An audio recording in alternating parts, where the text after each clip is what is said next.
अमरावती शहराला वाढीव पाणी पुरवठा करण्यासाठी लेहगाव मोर्शी सिंभोरा धरण मार्गावर पाईपलाईन टाकण्याचे काम सुरू आहे. इंद्रजित इन्फ्रा प्रायव्हेट लिमिटेडच्या माध्यमातून सुरू असलेल्या या कामादरम्यान रस्त्याच्या कडेला सामाजिक वनीकरण विभागाने लावलेल्या झाडांच्या मुळ्या उघड्या पडल्याने तसेच काही झाडांची कत्तल झाल्याचा आरोप नागरिकांनी केला आहे. अमरावती पांढुर्णा राज्य महामार्गाचे सिमेंट कॉन्क्रीटचे काम काही वर्षापूर्वी पूर्ण करण्यात आले होते. त्यावेळी रस्त्याच्या दोन्ही बाजूंना सामाजिक वनीकरण विभागामार्फत कडुनिंबासह विविध वृक्षांची लागवड करण्यात आली होती. ही झाडे गेल्या काही वर्षात चांगली वाढली असताना पाईपलाईन टाकण्यासाठी पोकलँड मशीनच्या सहाय्याने खोदकाम करताना अनेक झाडांच्या मुळा उघड्या पडल्या असून काही झाडे तोडण्यात आल्याचे नागरिकांचे म्हणणे आहे. वृक्ष लागवड व वृक्ष संवर्धनासाठी शासनाकडून मोठ्या प्रमाणात निधी खर्च केला जात असताना दुसरीकडे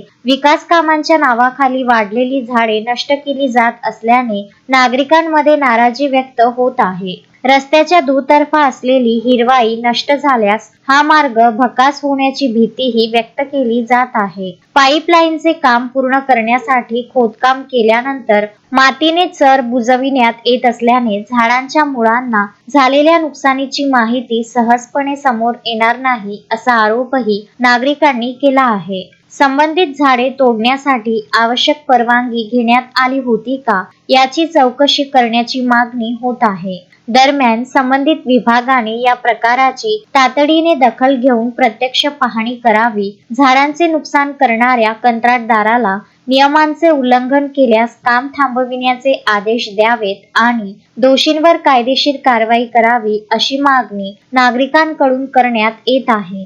दत्तराज इंगळेसह संजय गारपवार, विदर्भ न्यूज, मोर्शी.